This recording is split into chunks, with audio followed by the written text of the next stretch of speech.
Breaking news చూస్తున్నాం. ప్రధాని మోదీ తెలంగాణ పర్యటనలతో రాష్ట్ర నేతల్లో జోష్ పెరిగింది. అసెంబ్లీ ఎన్నికలే టార్గెట్ గా బీజేపీ వరుస కార్యక్రమాలకు ప్లాన్ చేస్తుంది. ఇందులో భాగంగా రేపు ఎల్లుండి రాష్ట్ర నేతల సంస్థాగత సమావేశాలు నిర్వహిస్తున్నట్లు బీజేపీ రాష్ట్ర శాఖ తెలిపింది. అయితే ఈ సమావేశాలకు ముఖ్య అతిథిగా హాజరు కానున్న బిఎల్ సంతోష్ మరోవైపు ఎన్నికలు దగ్గర పడుతూ ఉండడంతో ప్రజల దృష్టిని ఆకర్షించేందుకు జాతీయ నేతలను రాష్ట్రానికి తీసుకొచ్చేందుకు ఏర్పాట్లు చేస్తున్నారు. ఈ క్రమంలోనే ఈ నెల 6న నడ్డా, 10న రాష్ట్రానికి అమిత్ షా రానున్నారు.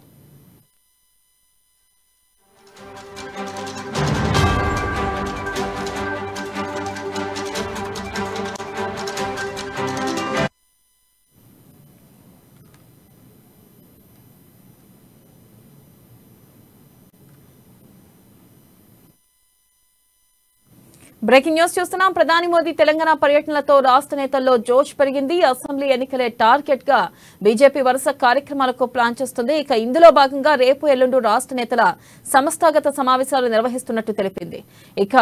ఈ సమావేశాలకు ముఖ్య అతిథిగా బిఎల్ సంతోష్ హాజరు కానున్నారు. మరోవైపు ఎన్నికల దగ్గర పడుతూ ఉండడంతో ప్రజల దృష్టిని ఆకర్షించేందుకు జాతీయ నేతలను రాష్ట్రానికి తీసుకొచ్చేందుకు ఏర్పాట్లు చేస్తున్నారు. ఈ క్రమంలోనే ఈ నెల 6న నడ్డా, 10న రాష్ట్రానికి అమిత్ షా రానున్నారు. దీనిపై మరింత సమాచారాన్ని మా ఇన్పుట్ ఎడిటర్ శ్రీనివాస్ అందిస్తారు. శ్రీనివాస్, చెప్పండి, వరుసగా బీజేపీ జాతీయ నాయకులు రాష్ట్రానికి రానున్న నేపథ్యంలో మరి బీజేపీలో కొత్త ఉత్సాహం నెలకొనే అవకాశం ఉందంటారా? అప్డేట్స్ ఏంటి? రైట్ వెనల మరో 2 నెలల్లో, కనీసం 2 నెలల్లో తెలంగాణకు ఎన్నికలు రాబోతున్నాయి. ఈ ఎన్నికల నేపథ్యంలో బీజేపీ తన బలాన్ని పెంచుకునేందుకు పావులు కదుపుతుందని చెప్పొచ్చు. ఇప్పటికి దక్షిణాదిలో ఖచ్చితంగా తెలంగాణ అనుకూలంగా ఉంది బీజేపీకి అని చెప్పేసి కూడా ఆ పార్టీ నేతల్లో ఉంది. ఎందుకంటే దక్షిణాదిలో పాగా వేయాలి, ఖచ్చితంగా ఇక్కడ సాధ్యమైనన్ని సీట్లు గెలుచుకుని ప్రభుత్వం ఏర్పాటు చేయాలన్న దిశగా బీజేపీ ఆలోచన చేస్తుంది. అందులో భాగంగానే తెలంగాణలో ఎన్నికలు 2 నెలల్లో ఉన్నాయి కాబట్టి ఇక్కడ ఈ ప్రాంతంలో దృష్టి సారించడం వల్ల సత్ఫలితాలు వస్తాయని చెప్పేసి పార్టీ నేతలు, అగ్రనేతలు భావిస్తున్నారు. అందుకోసమే 2 రోజుల క్రమంలోనే ప్రధాని మోడీ వచ్చారు. రాష్ట్రానికి దాదాపు 23,000 కోట్ల పైచిలుకు అభివృద్ధి సంక్షేమ ఫలాలను అందించిపోయారు. మరోవైపు చూసుకుంటే కనుక మరోసారి జాతీయ నేతలందరినీ కూడా వరుస కట్టి ఇప్పుడు రాష్ట్రానికి రాబోతున్నారు. రేపు ఎల్లుండి మనకి బీజేపీ రాష్ట్ర సంస్థాగత సమావేశాలు జరగబోతున్నాయి. ఈ సమావేశాలకు బీజేపీ జాతీయ ప్రధాన కార్యదర్శి, ముఖ్య నేత బిఎల్ సంతోష్ ఇక్కడ హాజరు కాబోతున్నారు. బిఎల్ సంతోష్ వ్యూహకర్తగా బీజేపీలో మంచి పేరుంది కాబట్టి బిఎల్ సంతోష్ ని ఇక్కడ రంగంలో దింపడం ద్వారా ఇక్కడ తెలంగాణలో కాషాయ జెండా ఎగరవేయాలి అన్న ఒక వ్యూహంతోనే బిఎల్ సంతోష్ ఇక్కడ రాబోతున్నారు. 2 రోజుల పాటు బిఎల్ సంతోష్ ఇక్కడే ఉండి పార్టీ నిర్మాణం, అంటే ఇక్కడ ఎన్నికలకు సమాయత్తం చేయడము, పార్టీలో నెలకొన్న అంతర్గత విభేదాలను దూరం చేసి ఏ విధంగా విజయం వైపు నడవాలి అనే దిశలో సూచనలు వారికి చేయబోతున్నారు. అదే సమయంలో 6న బీజేపీ జాతీయ అధ్యక్షుడు నడ్డా రాబోతున్నారు. నడ్డా కూడా వచ్చిన తర్వాత బీజేపీ ముఖ్య నేతలతో సమావేశమవుతారు.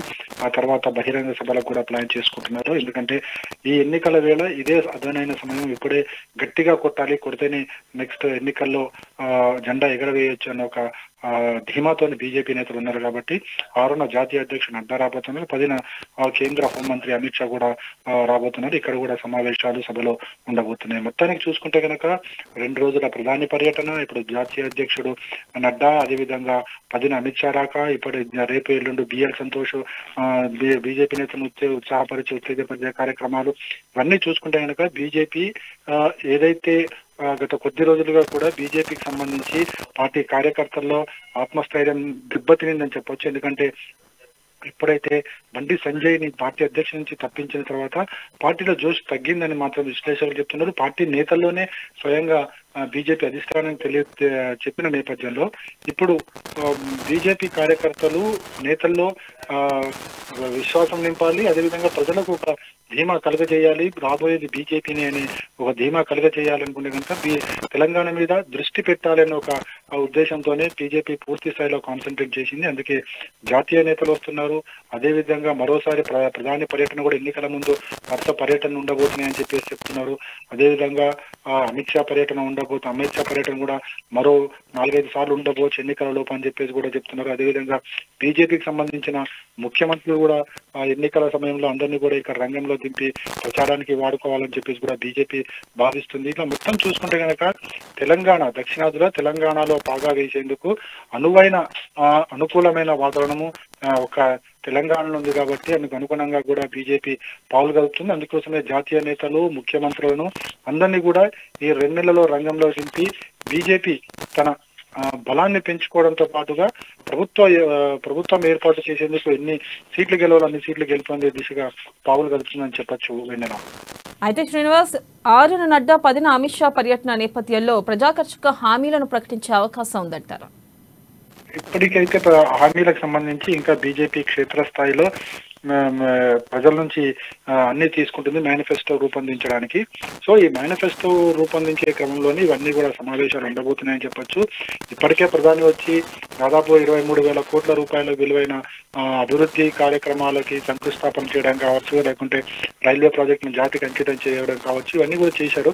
అంటే గత 3 నెలల్లో ప్రధాని రావడం 3 సార్లు దాదాపు 33,000 కోట్ల రూపాయలకు సంబంధించిన అభివృద్ధి సంక్షేమ ఫలాలను ఇక్కడ ఇచ్చిపోయారు. సో బీజేపీ చెప్పేది ఒకటే, బీజేపీ డబుల్ ఇంజన్ సర్కార్ వస్తే అభివృద్ధి చాలా ఫాస్ట్ గా జరుగుతుంది కాబట్టి కేంద్రంలో బీజేపీ, రాష్ట్రంలో బీజేపీ వస్తే కనుక తెలంగాణలో అభివృద్ధి అనేది సాధ్యమవుతుంది. అదేవిధంగా కుటుంబ అవినీతి అనేది కూడా అరికట్టేందుకు బీజేపీ వల్లనే సాధ్యమవుతుందని చెప్పేసి కూడా బీజేపీ నేతలు భావిస్తున్నారు. నిన్ననే చూసాం ప్రధాని మోడీ ఏదైతే ఇందూరులో చేసిన విమర్శకి, ముఖ్యమంత్రి కేసీఆర్ పై చేసిన విమర్శలు ఏవైతున్నాయో ఇప్పటికీ కూడా రాష్ట్రంలో మొత్తం ఫ్లేరప్ అవుతున్నాయి. మొత్తం కూడా బీఆర్ఎస్ నేతలు దానికి కౌంటర్ గా ఇచ్చే పనిలో ఉన్నారు. అంటే ఇప్పుడు ఎలక్షన్ మూడ్ లోకి జనాలు తీసుకువెళ్ళాలి. ఏదైతే బీజేపీనే ఇక్కడ ప్రత్యామ్నాయము, బీజేపీని అధికారంలోకి వస్తుంది అనే ఒక ఏదైతే ప్రజల్లో కలిగించేగా బీజేపీ ప్రయత్నాలు చేస్తుందని చెప్పొచ్చు. వెన్నెల అయితే మనం ఒక పక్క చూసుకున్నట్టయితే బీజేపీ బీఆర్ఎస్ పార్టీ ఒక్కటేనని ఇటు రేవంత్ రెడ్డి వ్యాఖ్యానిస్తున్నారు. అదే ప్రధానంగా చూసుకున్నట్టయితే నిన్న మోదీ వ్యాఖ్యలపై లోపాయకార ఒప్పందం ఉంది, చీకటి సమావేశాలు ఉన్నాయని చెప్పి నిన్న ఆయన రేవంత్ రెడ్డి వ్యాఖ్యానించడం జరిగింది. అయితే ఈ రకంగా చూసుకున్నట్టయితే నిన్న ప్రధాని మోదీ వ్యాఖ్యలను మనం ఏ విధంగా చూడవచ్చు అంటారు? ఒకటి, ఇప్పుడు ముందు నుంచి కూడా కాంగ్రెస్ పార్టీ చెప్తుంది ఒకటే, బీజేపీ బీఆర్ఎస్ రెండు ఒకటే, రెండు కూడా బి కంపెనీలే అన్నట్టుగా కాంగ్రెస్ పార్టీ పదే ఆరోపణ చేస్తుంది. ఎందుకంటే గత కొంతకాలంగా అంటే బండి సంజయ్ ని పార్టీ అధ్యక్ష బాధ్యతలను తప్పించిన తర్వాత బీజేపీ గ్రాఫ్ అనూహ్యంగా పడిపోయింది. అదే సమయంలో కాంగ్రెస్ తన గ్రాఫ్ ను పెంచుకుంటూ వచ్చింది. ఆ తర్వాత 6 గ్యారంటీల కార్డులతోని ఆ పార్టీ మరింత ప్రజల్లో విశ్వాసం పెంపొందించే ప్రయత్నాలు చేస్తుంది. ఈ నేపథ్యంలోనే మోడీ ఎప్పుడు ఊహించిన విధంగా ఇప్పుడు ఏదైతే నిన్న కేసీఆర్ మీద చేసిన విమర్శలు ఏవైతే ఉన్నాయో, ఆరోపణలు ఏవైతున్నాయో అవి తెలంగాణలో అగ్గి రాజేసుకున్నాయని చెప్పేసి తెలుస్తుంది. అయితే దీనికి కౌంటర్ గా బీఆర్ఎస్ కూడా కౌంటర్లు ఇచ్చింది. కేటీఆర్ కూడా మాట్లాడారు, అదే మోడీ చీటర్ అంటూ ఆయన ఆరోపణలు విమర్శలు చేయడం జరిగింది. సో ఇవన్నీ పక్కకు పెడితే కనుక కాంగ్రెస్ పార్టీ ఆలోచన విధానం ఎలాగుందంటే, బీజేపీ బీఆర్ఎస్ లో అంటే కాంగ్రెస్ కి ఇప్పుడు అనూహ్యంగా గ్రాఫ్ పెరుగుతుంది, అధికారంలోకి వచ్చే అవకాశాలు ఎక్కువగా ఉన్నాయి కాబట్టి కాంగ్రెస్ అవకాశాలను దెబ్బతీయాలంటే బీజేపీ కాంగ్రెస్ టీఆర్ఎస్ ని మరోసారి విమర్శిస్తే కనుక మళ్ళీ బీజేపీ బీఆర్ఎస్ ల మధ్య అగ్గి రాజేసుకుంటుంది. తద్వారా ఏదైతే ప్రజా వ్యతిరేక ఓటు ఏదైతుందో ఆ ఓటు బీజేపీ వైపు మళ్ళుతుంది. తద్వారా బీఆర్ఎస్ మళ్ళీ లబ్ధి పొందవచ్చు అనే ఒక ఆలోచనతోనే ఉంది అని చెప్పేసి కూడా కాంగ్రెస్ ఆరోపిస్తుంది. సో ఇప్పుడు జరుగుతున్న పరిణామాలను చూస్తే కాంగ్రెస్ ఆరోపణల్లో నిజమెంత అనేది కూడా కొంత ప్రజలైతే ఆలోచిస్తున్నారు. మొత్తానికి ఏదైతే నిన్న మోడీ చేసిన ఆరోపణలు ఏవైతున్నాయో ఆ ఆరోపణలు అయితే రాజకీయ ప్రకంపనలు అయితే సృష్టిస్తున్నాయి. అది ఎంతవరకు వెళ్తాయో చూడాలి. ఈ ఆరోపణలు కాంగ్రెస్ పార్టీకి దెబ్బతీసాయా, లేకుంటే బీజేపీని దెబ్బతీసాయా, లేకపోతే బీఆర్ఎస్ ని దెబ్బతీసాయా, ప్రజలు ఎటువైపు మొగ్గు చూపారనేది మరి కొద్ది రోజుల్లో తేలిపోతుంది. Srinivas, thank you.